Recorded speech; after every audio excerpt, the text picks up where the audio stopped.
Hello साथीहरू, आज चाहिँ म यो प्लेन पराठा अन्डा अनि यो अचारसँग चट्टसँगले खान गइरहेको छु। यसरी पनि ट्राई गर्नुहोस् है त। प्लेन पराठा फेरि पनि अन्डा अचार, डल्ले खोर्सानीको अचार है।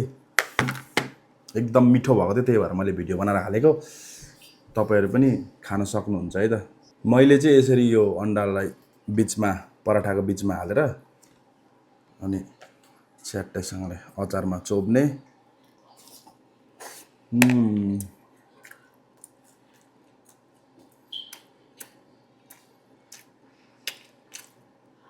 दामी, एकदम मिठो हुन्छ। ट्राई गर्नु ल।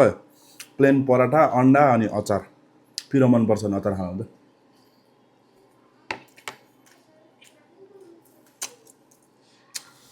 धेरै धेरै मिठो छ।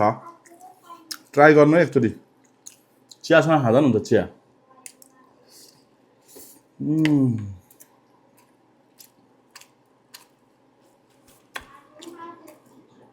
10 out of 10 आफूले रेटिङ हान्नु अरे। By by.